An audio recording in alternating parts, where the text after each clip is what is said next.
Hi, I'm Tyson Franklin, and welcome to this week's episode of the Podiatry Legends podcast. The podcast is designed to help you feel, see, and think differently about the podiatry profession.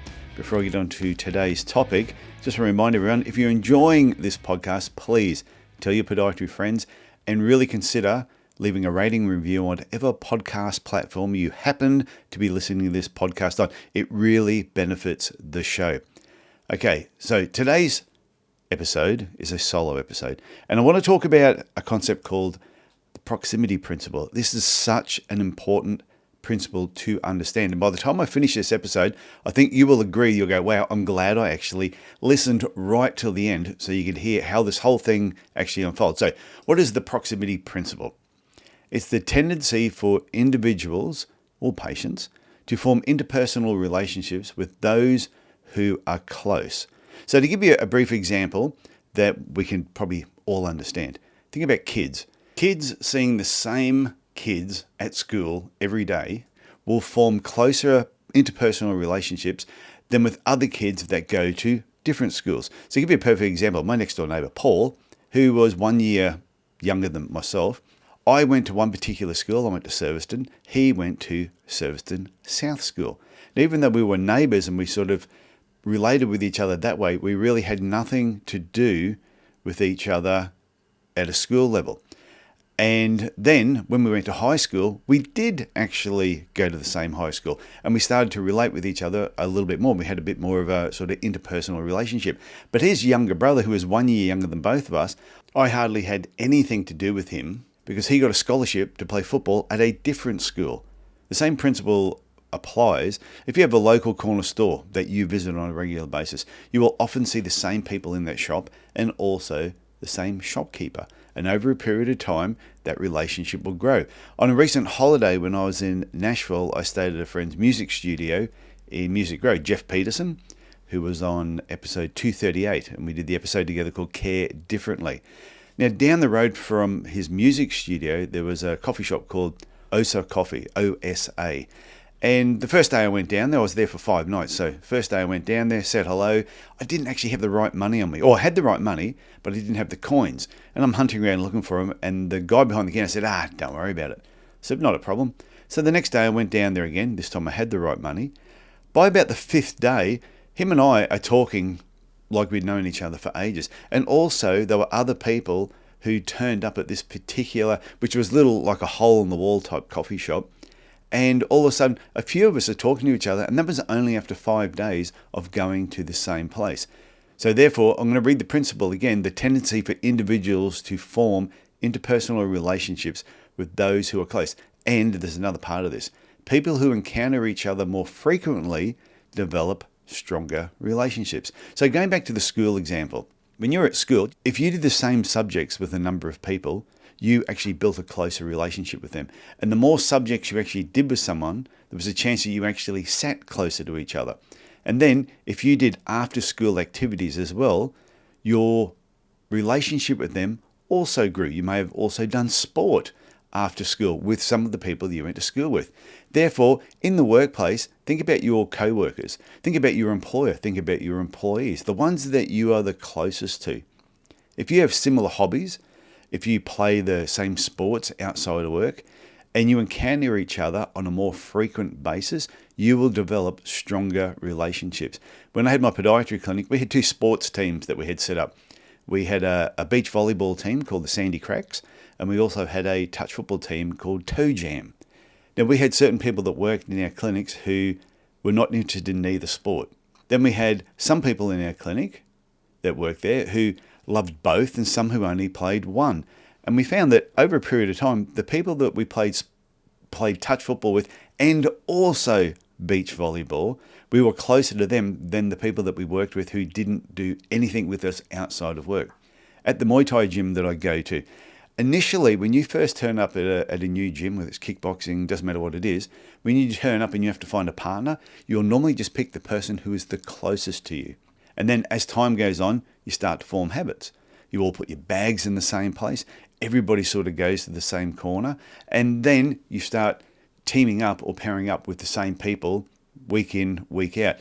Even at the Muay Thai gym now, there's a small group of us that one person one day was doing a plank, And then somebody said, oh, I'm going to do that with you. Now there's a small group of us that at the end of every session, we're doing a plank. And the goal at the moment is to get up to 4 minutes, which is really, really painful. Now, if you also live near each other, there's a chance you'll cross paths more often, and possibly even on a social level. You may know the same people.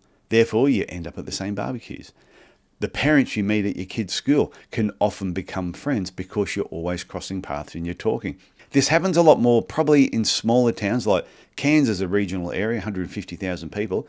More likely to happen there in much smaller towns than it would be in larger cities of 1, 2, 5 million people.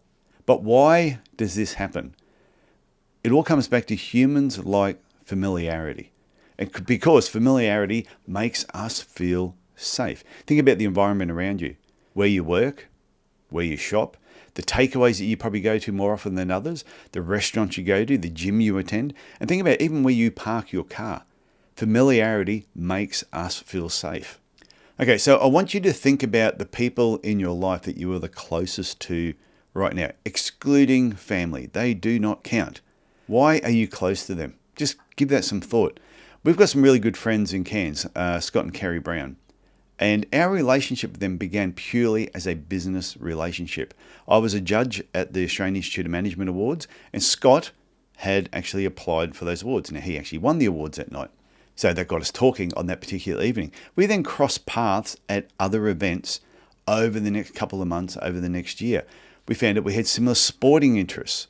Yeah, we both liked rugby league. His team was the Melbourne Storm, mine was the Sydney Roosters. Good thing is we didn't hate each other's team either, which was great. We had financially similar thinking. We were both positive thinkers, and then our wives also got on really, really well. As time went on, we became friends because we kept crossing paths with each other. And now we've actually had 3 overseas holidays together. I think 2 of them were cruises. And it all started by me being a judge at the Australian Institute of Management Awards and Scott actually applying for those awards. So this is how relationships develop over a period of time. And the more you cross paths with each other, the more the proximity principle applies. Another really close friend of mine, Nikki Jerd, which you'll probably recognize the name because she's been on the podcast multiple times and also has the Business Podiatry Clinic websites and Precedents that does all my websites for me. And Nikki Jerd and I initially sort of met each other at different business events, and that's sort of the only relationship we really had. Then, when I wrote my book, well, the world's greatest podiatry book, It's No Secret There's Money in Podiatry, when I wrote that book, Nikki and I were part of a writing group. There were 4 of us that decided we all wanted to write books. So Nikki and I spent many, many months together having these meetings, and we actually became really good friends from that. And what's quite funny is in that same writing group was Sam Harrop, who has also been on this podcast a few times. Once again, it's the more you cross paths, the more things you find out about each other, the more similarities you have, that relationship will keep growing. Let's look at podiatry. Most podiatrists would know a lot of other podiatrists, but you're probably not close to many when you first graduate, except for your uni friends or the people that graduated the year before you or the year behind you. But over the years, the more often you cross paths at events, conferences, workshops, you start to form relationships. And this is why it's important to attend events. Because you're not just attending an event, you're building relationships long term. I often say you should dig the well before you need the water. If you wait until you're thirsty before you start digging the well, you will die of thirst. Building relationships is exactly the same. It follows the same principles. If you form relationships at events and you do this over a number of years, those podiatrists will have your back. If something happens in your business, something happens in your life, you'll have a lot of podiatry friends that will immediately put their hand up, will stand up, and they will help you out where they can. But if you hide in your clinic, do not attend anything, think, I'll just do things online because that's all I need to do my CPD, and then something happens, no one even knows who you are. So dig the well before you need the water. And I know podiatrists that have attended my podiatry business reboot usually form lasting relationships. If you want to know more about the reboot, always just go to my website, tysonfranklin.com.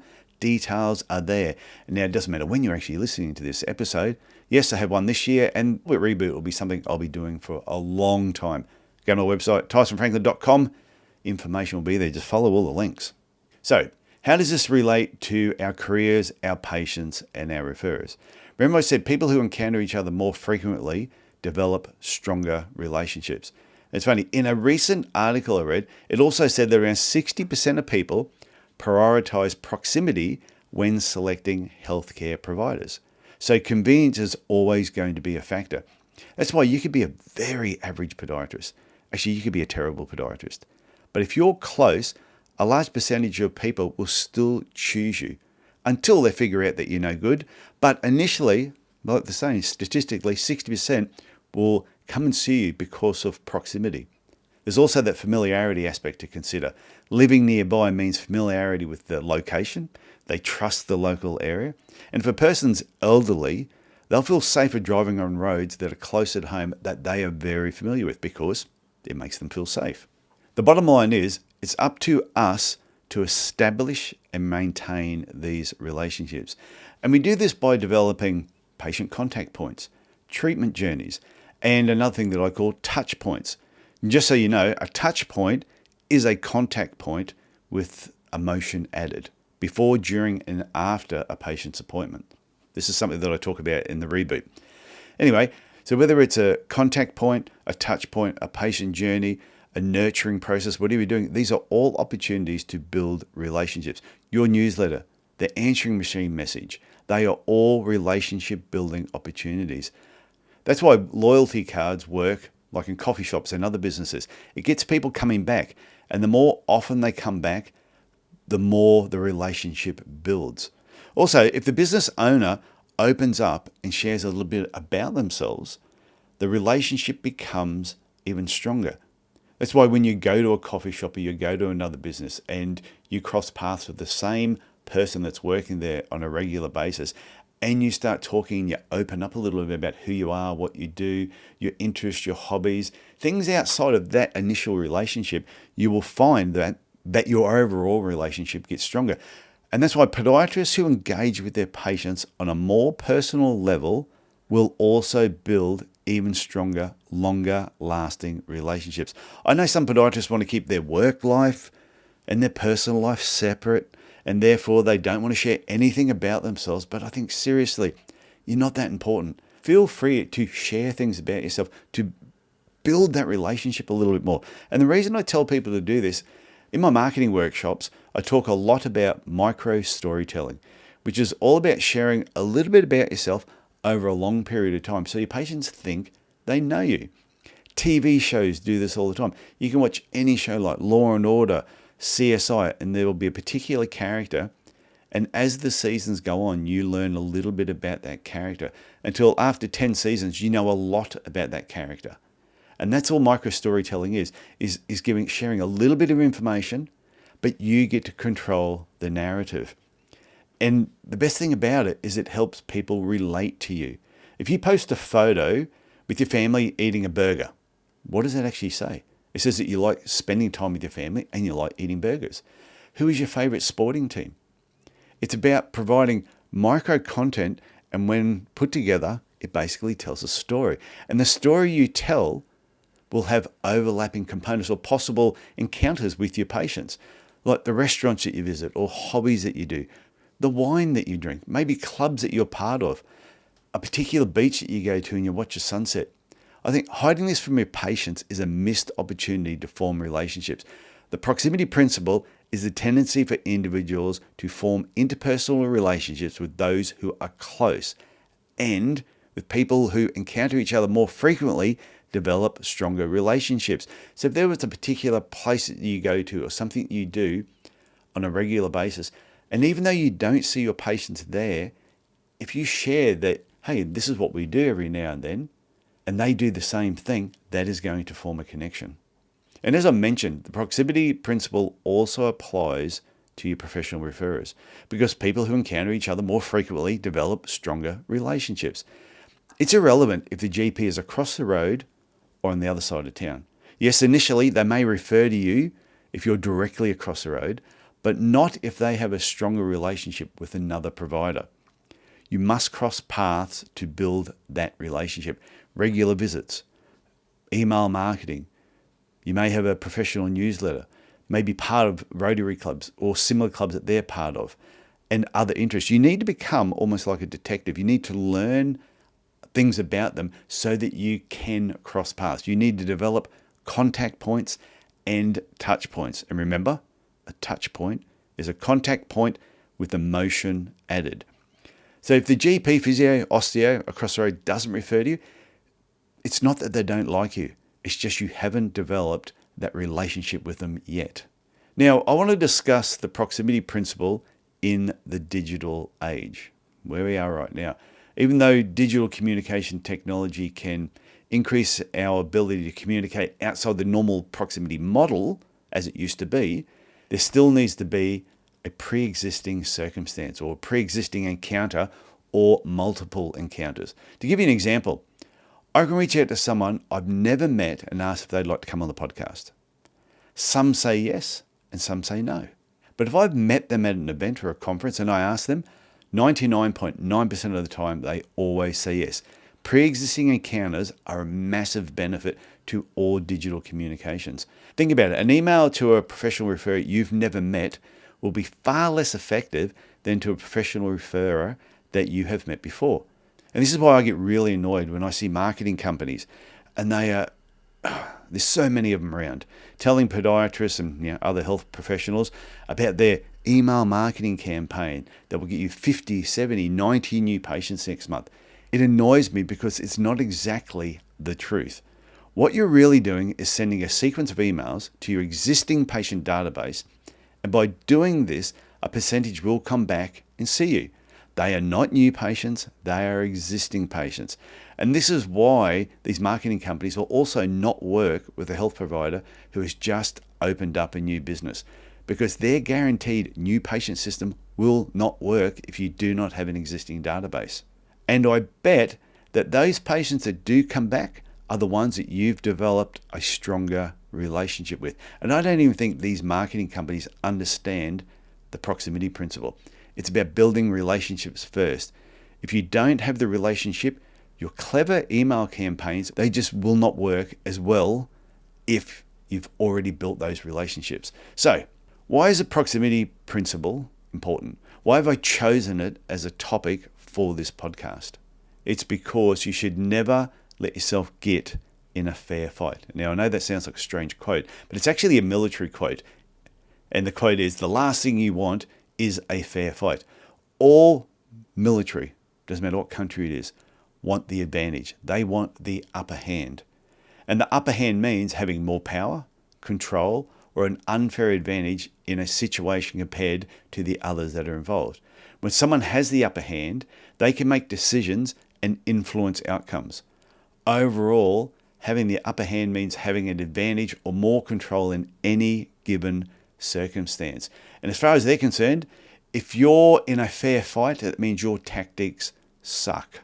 Knowing and understanding the proximity principle gives you that unfair advantage. There will be a number of podiatrists that will look at this particular podcast title, the proximity principle, and they're going to move straight past it. They're going to look at that and go, nah, this is crap. Or they listened to the first minute and they went, nah, this is just rubbish. I don't need to listen to Tyson rave on. All I can say is you silly buggers. But congratulations to you who have listened to it this far. You now have an unfair advantage over those that have not actually listened to this. But you need to use it. And you need to speed up the process of the proximity principle as fast as you can. And what do I mean by speeding it up? You now understand what the principle is all about. Individuals, and that means patients, form interpersonal relationships with those who are close. And as I said, 60% prioritize proximity when choosing a health provider. But people who encounter each other more frequently develop stronger relationships. So if you can speed up that process of the frequency, is be in front of them, have the contact touch points more often, then you're going to build that relationship faster. It applies with your patients and it also applies with your referrers.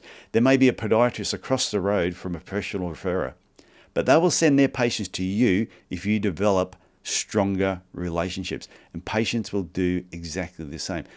We all know patients that have come to us who have gone past 4 other podiatry clinics to get to you.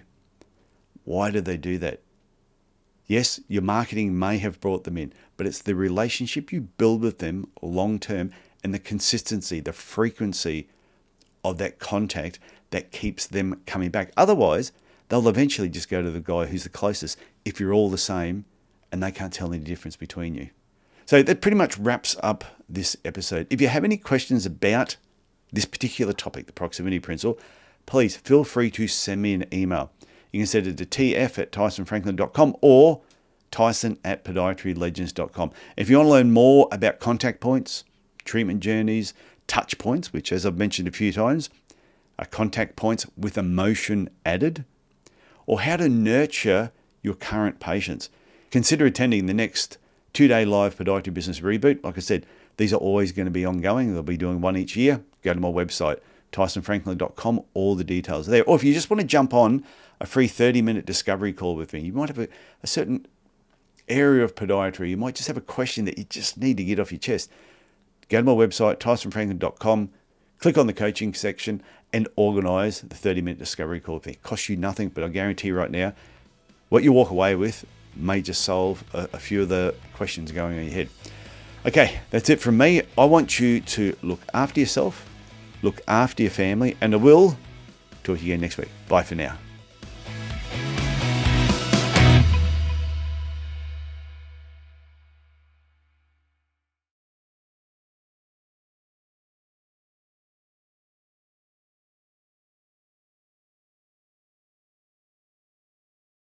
Well, if you're still here, I thought I'd just give you a little bit of bonus content on this particular episode. And it was a thought that I came across the other day, and I'd read this somewhere else once before. And a lot of times we find it hard to create content, whether it's a blog article, whether you're shooting a video, and sometimes there's so many platforms that you can post things onto. It gets confusing, it looks like a lot of work, so we don't tend to do it. An easy idea is, for example, say you've got 5 of the most common exercises that you give your patients. You could shoot one video of the 5 exercises that you do. Or you might have 10 exercises. Shoot one really long video of those 10 exercises. Then, once you've done that, is break those 10 exercises up into 10 short little videos. And then from those videos, you may even write a particular blog article that relates to why you would do that particular exercise and what problem that actually relates to. So you've got the larger, bigger video that you've done that you can post, whether it's on your YouTube channel or on your website, and then 5 smaller videos or 10 smaller videos from that large one. And that just automatically creates content. You've already done the work, so you may as well reuse it. And then in there, you write a blog article describing what that exercise is about and then where that exercise can be used and a particular problem that goes with it. And what you can do with it from there is unlimited, whether you create an infographic. You might have different screenshots of that actual exercise and then information next to it. So just give that some thought. Think about the big picture first. What's something that you know really well that you can create a lot of, or a simple video on, that has a lot of components to it, shoot one long video and then break it down into smaller parts. You might find that useful, you may not. You may take that idea and expand upon it and come up with something else. It's also an idea when you have a thought like that or you hear something like that, don't just reject it. Take it back to your team. If you're having a team meeting, sit down with them and go, hey, this is what I heard. What's everybody's thoughts? And it's surprising how one idea can lead on to another idea. There's this thing that's called free ideas, which I'm not going to dig into now. I might use that for at the end of another episode, but it's called Ideas for Free. Okay, I'll talk to you later on. Hope you got something from that. Okay, bye.